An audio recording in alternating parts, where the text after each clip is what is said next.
మీరు మంచిని చెప్పడం, ప్రజల్ని ఎడ్యుకేట్ చేయడం.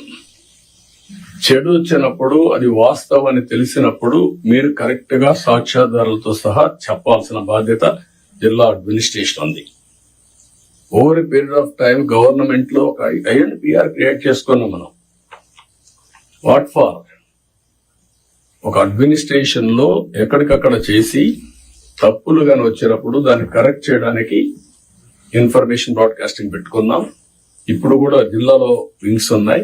మీరు కూడా ఇది గుర్తుపెట్టుకోవాల్సిన అవసరం ఉంది. మొన్న నేను చూశాను పట్టిప్రోల్లో పోలీసులు అక్కడ చిన్న 2 గ్రూపులకు గొడవ జరిగితే వాళ్ళు అక్కడి దోచుకుంటే దానిపైన ఇమ్మీడియట్ గా తెలుగుదేశం వాళ్ళు కొట్టారు, ఎస్ఐ చొక్కా పట్టుకున్నారు, కాలర్ పట్టుకున్నారు అనేసే పరిస్థితికి వచ్చారు.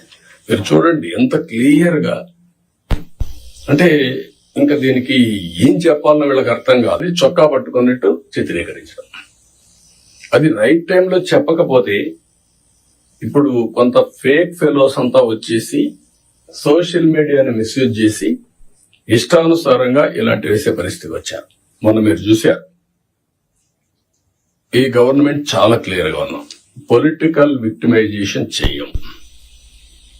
అదే సమయంలో తప్పు చేసిన వాడిని మాత్రం వదిలిపెట్టాం. And I very clear on that. మళ్లీ జీవితంలో తప్పులు చేయాలంటే భయపడాలి ప్రజాస్వామ్యంలో. ఈ రోజు చేసి తప్పించుకుంటాడు అంటే అది ప్రభుత్వ అసమర్థత. మనం తప్పులు చేస్తే మనకు కూడా అది జరుగుతుంది. That is the message I want to give it very clearly. మీకు కూడా క్లారిటీ ఇస్తున్నాను. ఏ తప్పు చేసిన వదిలిపెట్టం కానీ పొలిటికల్ విక్టిమైజేషన్ మాత్రం ఉండదు.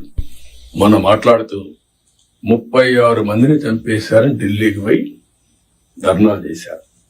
మేము అసెంబ్లీ అడిగాం, ఆ 36 పేర్లు ఇవ్వండి. 36 మంది చంపేసి ఎఫ్ఐఆర్ ఉంటుంది కదా, ఎఫ్ఐఆర్ ఇవ్వండి, నేను యాక్షన్ తీసుకుంటా. ఇంతవరకు ఇవ్వాలి.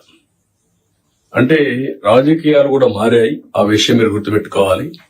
రాజకీయ నాయకులు పేపర్ పెట్టుకొని, టీవీ పెట్టుకొని, సోషల్ మీడియాలో తప్పుడు ప్రచారం చేసి గవర్నమెంట్ ని సెబటైజ్ చేసే పరిస్థితికి వస్తున్నారు. ఇది అన్టాలరబుల్. నేను I very clear on that. How to handle, will educate people. చట్టపరంగా కూడా యాక్షన్ తీసుకుంటాం. ఎవరిని కూడా ఎక్కడ కూడా వదిలిపెట్టే పరిస్థితి ఉండదు.